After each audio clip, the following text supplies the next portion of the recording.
Shalom à tous. On se pose la question, est-ce que l'étude de la Torah, c'est un moyen ou c'est un but?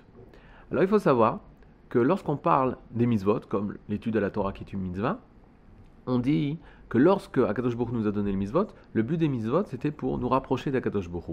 Plus on fait les mitzvot, plus on est plus proche du divin, plus on est proche de la perfection et de la pureté.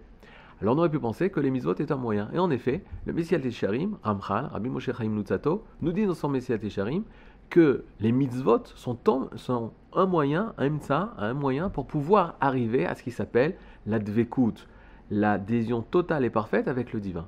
Alors qu'on aurait pu penser que la mitzvah, c'est un moyen pour devenir une personne pure et sainte. Il a fait. Mais certains sages ont dit, lorsque le moyen est le seul moyen qui existe, alors cela devient un but. Lorsqu'une personne va mettre les tefilines, et la seule manière pour pouvoir s'approcher du divin au niveau de l'intellect et au niveau du cœur va être le moyen qui s'appelle les tefilines, alors on va appeler ça, les tefilines, un moyen, mais un moyen qui a un but. Il va avoir un but de mettre les tefilines. Est-ce qu'on est de même au niveau de la Torah? Les gens pensent qu'on vient étudier la Torah pour pouvoir avoir de grandes connaissances, de connaître des choses comme je connaissais des choses en mathématiques. Alors là, je vais connaître des choses au niveau du judaïsme, au niveau de la Torah.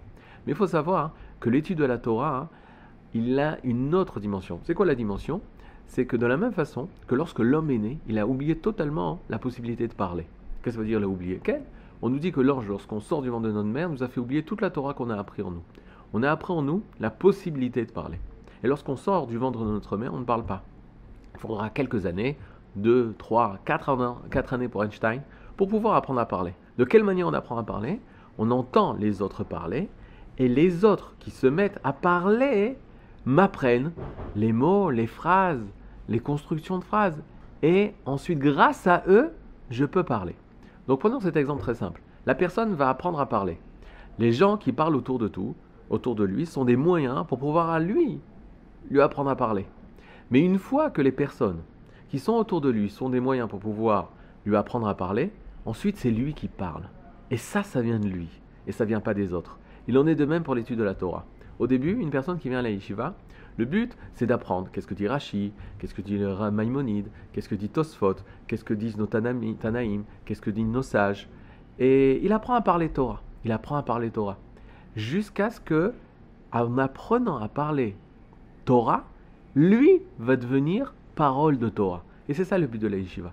Que la Torah sorte de lui. De la même façon que la parole qu'il a apprise, c'est pas la parole qu'il a entendue de son père et qu'il va répéter comme un enregistreur. Il a entendu son père qui a éveillé en lui son être, son essence, sa personnalité et que maintenant c'est lui qui parle.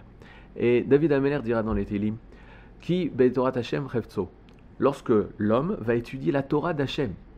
Et il a un désir d'étudier la Torah de Dieu. Au début, la Torah, elle est extérieure à lui. L'étude va être extérieure. Qu'est-ce que dit la Torah? Qu'est-ce que dit la Mishnah? Il va apprendre tout ça. Qu'est-ce que dit la Gemara? Qu'est-ce que dit le Shulchan Aruch? Il va apprendre tout ça de manière extérieure. Mais plus il aura appris, plus cette compréhension va le pénétrer. Et ensuite, ça sera sa parole.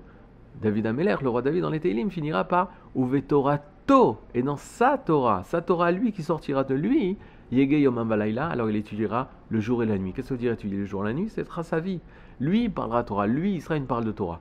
Et même, les sages nous diront que même une parole profane ou une discussion profane de nos sages, elle mérite une étude. Parce que, de manière entière, ce qui sort de Talmid Racham, qui sort de Néodi Torah, c'est une parole de sagesse. Kol Tuv.